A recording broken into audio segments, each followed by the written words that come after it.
How did I get here? So much pain in my heart to let out, so much bitterness to pour out. My heart beats faster than it should, my running blood too fast to hold.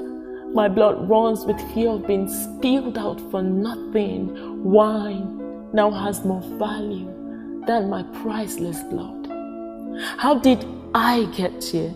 Violence after time, a foreign event, now in the streets without regret. The story, the ungodly me read secretly in sexual magazines with regrets, is what my godly father now practices on my 11-year-old sister without regret. How did I get here? How did I get into this very callous family? A family where normal is abnormal and abnormal normal. Hips carried on hips, vault laid up in hips. There is nothing that cannot miss in my father's house. Budgets miss right before the press. Allocations miss without stress. Even adults miss without distress. That is my family.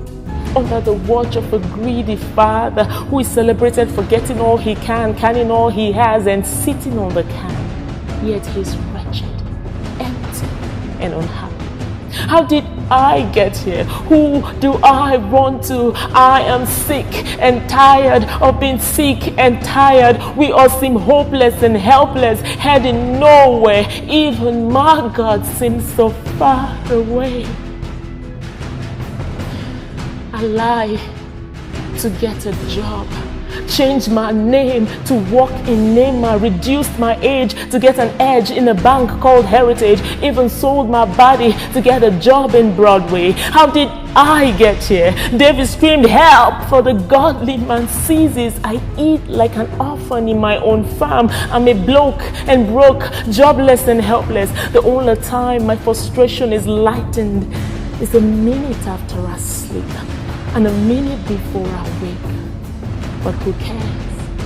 Is it my 57-year-old greedy father who is not tired of looting, or my siblings who are more interested in tearing my father to pieces in the name of pieces of lands and inheritance? In all categories they come, seeking portions in every form. No doubt they want him deformed. The desperate wants to go with his head, the proud wants to go with his hands, the minority clamor for his eyes, ears and nose, even his entrails have been offered up at the comfort. I'm sure you were moved by my lamentation, but I know God is not. He was not moved at the lamentation of Gideon, a hero of faith. God created you a solution, not a mourner or an analyst. God is light. Darkness doesn't move him. He's the prime mover of darkness. He has also made you a light. You were not just a carrier of light. You were light personified. The only reason why I'm still here, because you're still there listening to my agony of ignorance. How did I get here is not the question. How did this problem get here under my watch is the question. The best time to shine is now, when all the vices are so high and the wages so low. Your value will be most valued when you feel this gaping vacuum. Represented in everyone listening to me is a sleeping solution to a national issue.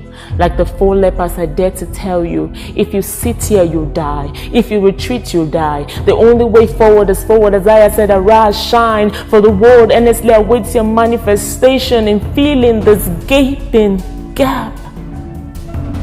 They might look richer, happier, and more powerful, but in their recesses is an awful emptiness. Drugs and alcohol adding to their bitterness. For it is you, the need behind the wheels of their exotic tinted cars, a teary eyes bleeding from vanity while contemplating suicide. Behind the hard walls of their palatial mansions, a lonely bleeding heart seeking a Jesus you have hoarded. Their weddings are bigger, their marriage is smaller, their smiles are connected to the camera, their generosity is for the print media cover. It is time for you to arise and take over. Egypt ran to a Joseph recover, Babylon ran to a Daniel to recover, Israel ran to a Gideon who was undercover. You are not any different. Shining is not even good enough, because scripture says, let your light so shine. Just shining still makes you a mediocre, a feat many have not even achieved. If you're not so shining, you are wrong. The world should be addicted to your songs, not drugs. The world should hear your voice before dawn and read your books before long. Your impact should hit the world like a volcano. Your success should storm the earth like a tornado. There is nothing ordinary about you. Your almighty fathers from eternity, and I don't want to doubt your paternity. So don't swallow these words like a palliative pill that fades before you reach the parking lot. This word should engage your heart to a fight in which you won't give up until you make your last attempt. And you won't make your last attempt until you succeed.